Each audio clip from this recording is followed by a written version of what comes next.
invited to the broadcast of a new series of informal visits with America's popular young humorist, Steve Allen. On hand tonight, as usual, are Bobby Sherwood and his trio, and surprise guests you'll want to hear. So stick around and spend the eve with Steve. It might be last. And now, here's the star of our show, Steve Allen.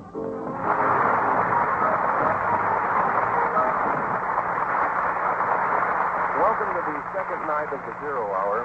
Now let's roll around the room here and see what trouble we can cause.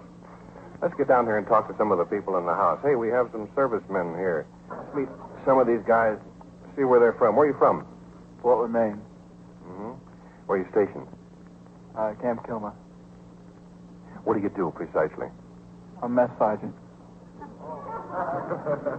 Don't mess around here. What exactly does that mean, mess sergeant? You mean you are a cook? No, I just kind of walk around, see if everything goes all right. You walk around and see that everything goes all right in the dining halls, is that it? In the mess, as we say? Mm-hmm. Why do they call that a mess, do you know? Have you ever eaten army chow? Very good answer, very good answer. Who are your buddies? You want the names? Well, serial numbers will do it, all right. Yeah, I'll take anything they've got. Well, we have Corporal Russo, he's the first cook. What was that name? Russo. And Sergeant Ventry. He's none other mess sergeant. He's another mess sergeant? I see. And you are a cook, huh? Yes, I am. Stand up just a second, would you, Corporal, so we can get at the microphone a little easier? What did you do in civilian life? I used to be a dairy worker. What did you do on the dairy? Well, all kind of work. Run a bottle washers and all that. You were a bottle washer, and the Army made you a cook, I think. Now let's meet the other mess sergeant over here. You want to stand up, Sergeant? Anybody? What say? I hate to stand up with my GI brush cut. Your GI what? Brush cut. Bruster? Brush cut. Brush cut. Oh, brush cut. Oh. Is that what they call it in the Army now? A brush cut? I see. Uh-huh. Well, I've heard of a poodle. That looks more like a cocker spaniel. What'd you say? Is the show on now?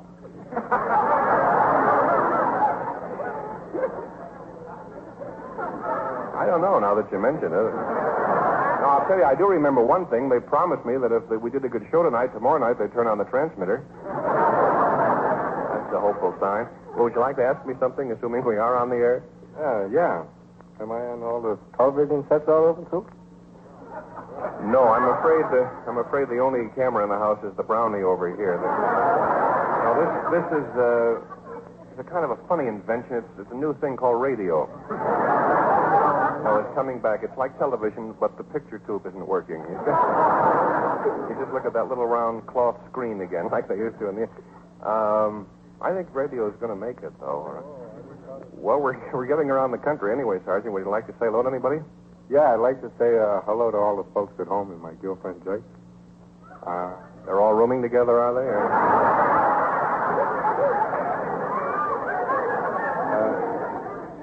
Well, where's home, Sergeant? Woonsocket, Rhode Island.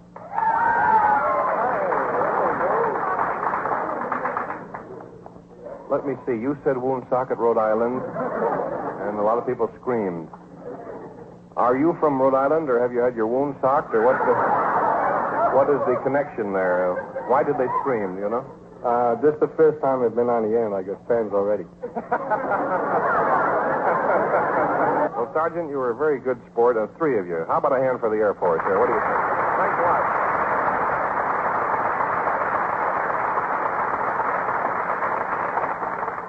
Now, I'll tell you, we'll bring out the first of our several celebrities here, and I'm sure you'll get a big kick out of meeting them. Got a big surprise for you. Here's a gal who is a good singer. There are a lot of good singers in the business, and this girl is one of them. But in addition to being a real fine singer, she is the cutest darn thing I've ever seen in my life. This is one of those times when I'm sorry we're not on television, but it doesn't hurt too much because the young lady is a very big record seller. You don't have to see her to enjoy her. It just helps a little bit. Ladies and gentlemen, Teresa Brewer.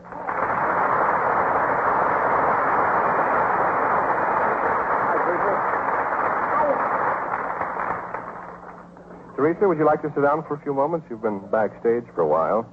I'm awfully grateful to you for coming in tonight and helping with the show. What's new with you these days? Oh, nothing much. Nothing much. Really? Really? Don't you have a cute little voice? Do you mind if I ask how old you are, Teresa? No, 21. 21. And you are a wife and a mother, are you not? Yes, I am. How many times a mother? Twice. Twice. My goodness. How old is the baby? Well, the little baby's going to be 7 months. There's no way to stop it, huh? That's fine. I bet he's 6 months now, isn't he? I have 2 girls. There's no he yet. Must be a he connected with this thing somewhere, I'll tell you that. What does your husband do for a living? Well, he's in the contracting line. Contracting line? He builds houses, you mean? No, roads. Oh, I see. And when does he get out?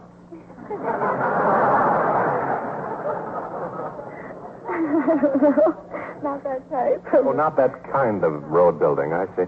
Where's his latest road? Maybe we can all go out and ride on it. Oh, listen, you can laugh, but some Sunday afternoon you may be driving around with the family, and just think how impressed they'll all be if you can kind of lean out and flick your cigar ash and say,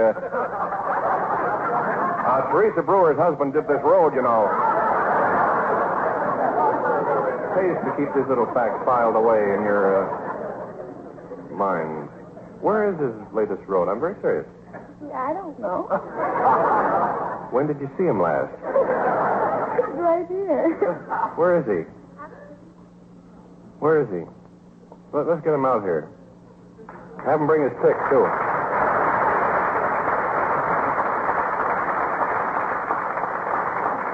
I think it's kind of nice to meet the husbands or wives of folks that we know and love so well. Has anyone found him? Maybe he hit the road. The road hit him. What is his name, by the way? Bill Monahan. Bill Monahan. You are Mrs. Monahan. I see. I didn't know that. He left. Oh, I hope he comes back for me. I hope he comes back for me. Well, you poor little thing. Did he bring you here tonight? Yes, he did. I see. Well, we'll find out about this. I'll make a little investigation because I don't like to leave people, hanging with this sort of question. Well, I'm serious. A lot of people won't get to sleep tonight wondering where this fellow builds roads. Is he a New York man? Yes, he is from the Bronx. Oh, those roads, huh? I drove over those roads on Sunday, and let's see when I talk. Teresa, you want to get up here to our mic and honor us with a little number or two? What would you like to do? Them their eyes. Them their eyes. She has them, too. You stand over there, and I'll take a walk way over here to the other end of the theater and sit down at the piano. Okay, I'll kick this thing off here, and we'll do Them Their Eyes.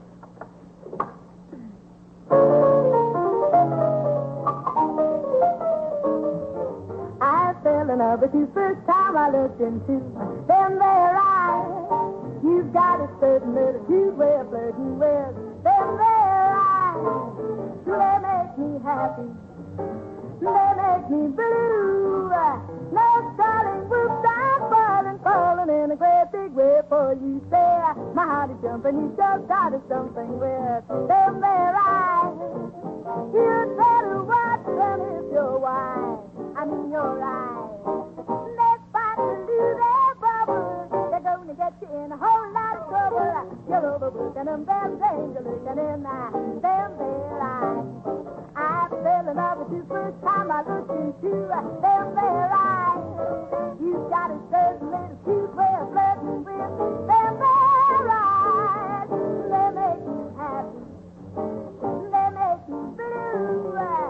No, darling, what's I'm falling in a great big way for you. Say, my heart is jumping, you just started something with them their eyes. You'd better watch them if you're wise. I mean, your eyes. They fight to lose their bubble. They're going to get you in a whole lot of trouble. You're overworking them, their brains are looking in. You know what they can do. She's ever pretty blue. Honey, look out for them, their eyes.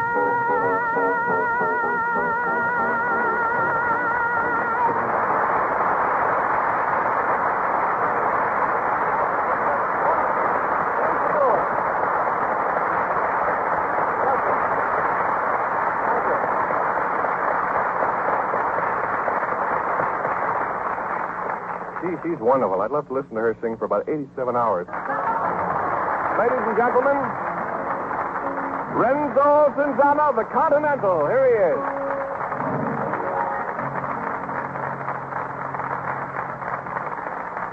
Renzo, how are you? Fine, good to see you, too. This is Renzo, is it Cinzana? No, Cesana. Renzo Cinzana, the Continental. The Continental, yes. I'm very excited to be here. When did the Continental character come into Renzo Cesana's life? Just about when you left Los Angeles, I would say, no? On June 19... on May 1951. In Los Angeles, yes. Renzo, are you, if I may speak frankly, are you personally a wolf? Well, I like to think that I am anyway. I don't see anything wrong with a wolf. I think it's a wonderful American custom to whistle at women. Do you? I know that in your role, let's say, as the Continental, you would whistle at a woman. But I really would, yes. But do you personally whistle at women? Yes, I try. I can't whistle as well as Americans do. But you see, I heard it said once that to a woman, wolves are like trains. She likes to hear them whistle even if she doesn't want to go anywhere.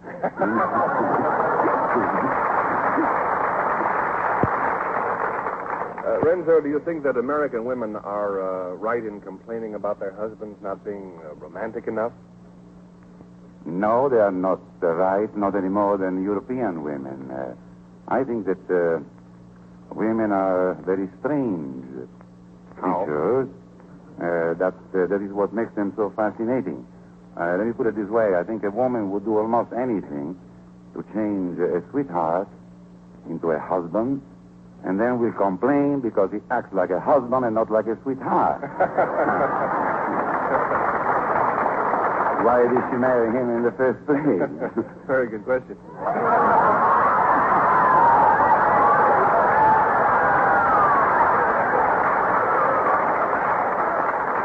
Lorenzo, it's been a great kick to have you here tonight, and beyond that, I don't know what I can say except I can give you my sincere thanks. I hope you drop in again. It's a great pleasure to be here.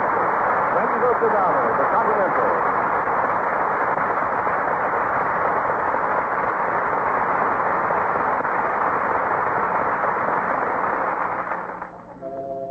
That's the way it is, huh?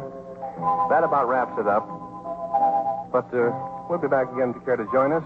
Bobby Sherwood and the group, and some more surprise guests. You were a very wonderful audience here tonight. Give yourselves a nice round of applause, will you?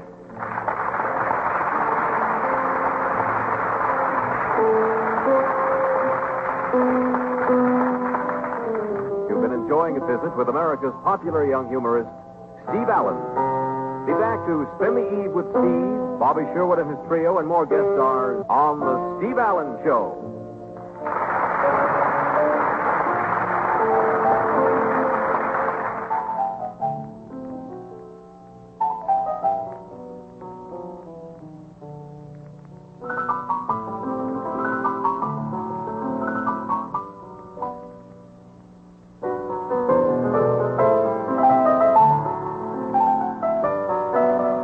The Steve Allen program came to you through the facilities of the United States Armed Forces Radio Service.